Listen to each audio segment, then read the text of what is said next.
On October 24, 1927, the small town of St. Joe, Arkansas, was shaken by a brazen bank robbery. A trio of bandits, led by escaped convict Troy Love, stormed the Bank of St. Joe. During the heist, they shot and wounded local merchant W.L. Henley, leaving chaos in their wake. Initially, authorities believed the robbers made off with $300, but cashier Dan Garrison Jr. later confirmed the haul was closer to $1,300. The crew also stole $400 and a car from another merchant, D.W. Smith, which of course aided in their getaway. About 20 minutes after the holdup, the automobile the robbers used was found about 3 miles from the scene of the crime. The robbers abandoned their vehicle and vanished into the rugged Buffalo Hills, a region riddled with caves. Sheriff W.M. McCall, convinced they were hiding out and receiving help from relatives, arrested Troy's brothers, Andrew and Olin Love, on October 25th. They were held in the Searcy County Jail to prevent them from tipping off Troy.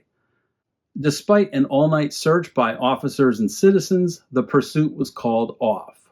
Reports later suggested the robbers, possibly a group of 4, might have even fled west into Oklahoma. That hunt ended, but the chaos lingered. These are the types of gangsters and bank robbers that we follow on Decades of Gangsters, from 1926 to 1941, when the U.S. enters World War II.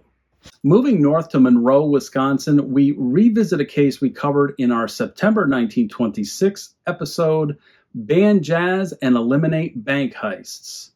On August 27, 1926, 3 robbers wielding long-barrel revolvers hit the Bank of Broadhead just before closing time, stealing $20,000. They forced 4 employees and 6 customers into the vault, and because some of them protested about not being able to breathe, one bandit reputedly said, quote, "You've all been pretty decent, but stay in there for half an hour," end quote. Well, the captives escaped after 2 minutes in order to raise the alarm. By October 26, 1927, Sol Stein stood trial for his alleged role in the heist.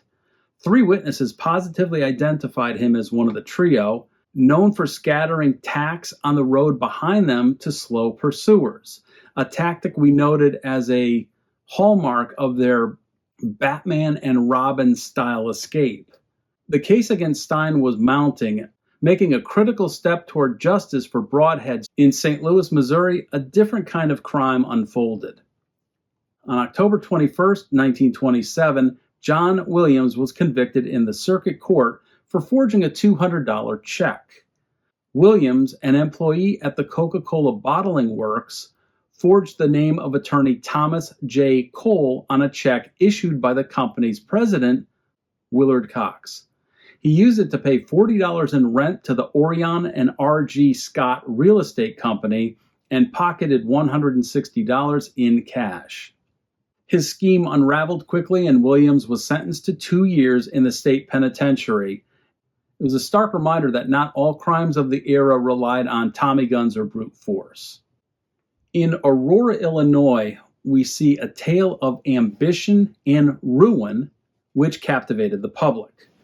John L. Esser, a 39-year-old former bank messenger boy, had risen to become president of the Aurora Trust and Savings Bank, one of the city's largest, with resources worth several $1 million. But on October 8, 1927, Esser sat in Geneva, Illinois' jail, charged with embezzling as much as $350,000 to $400,000 from the bank.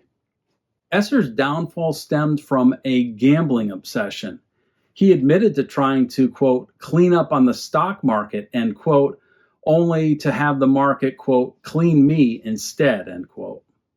His lavish lifestyle included golf games at $100 a hole, dice rolls at $1,000 each, and high-stakes poker games. Esser's real estate holdings valued at about $100,000. a $100,000 paid-up insurance policy, and $45,000 in stocks were among his assets, but he denied hiding any cash, calling such rumors, quote, hooey, end quote. The bank closed for examination, but officials assured depositors it would reopen and pay 100 cents on the dollar. From his cell, Esser, racked with remorse, vowed to repay every cent, driven in part by concern for his wife and 3 children. His story was a cautionary tale of greed and excess. Now we turn to Mill Creek, Illinois, where a dramatic manhunt unfolded on October 15, 1927.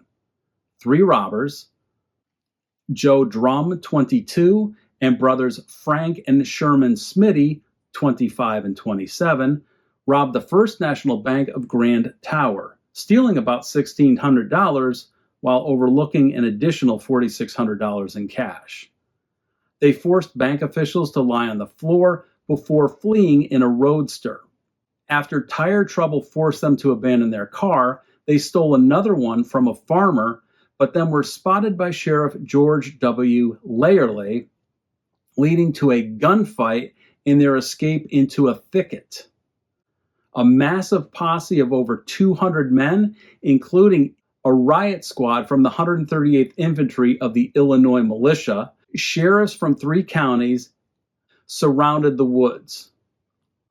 Bloodhounds were deployed, and every available man in Mill Creek joined the hunt, armed with guns, pistols, and any weapon at hand. By late on the 15th, the trio was captured near Ullen after a running gunfight where hundreds of shots were fired, leaving Frank Smitty wounded in the leg. They pleaded guilty before Circuit Judge A.L. Spiller, who sentenced them to 1 year to life in the Chester prison. Of the stolen $1,600, only $633 was recovered from the robbers.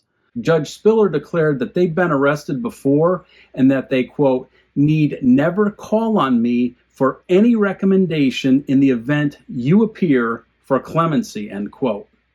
From the caves of Arkansas to the courtrooms of Illinois, October 1927 was a month of audacious crimes and relentless pursuits. These stories of bank robbers, forgers, and fallen executives reveal a nation grappling with lawlessness and ambition. Next Saturday, the geography changes to the Deep South and the Northeast, but the stories of forgers, embezzlers, fallen executives, and bank robbers continue.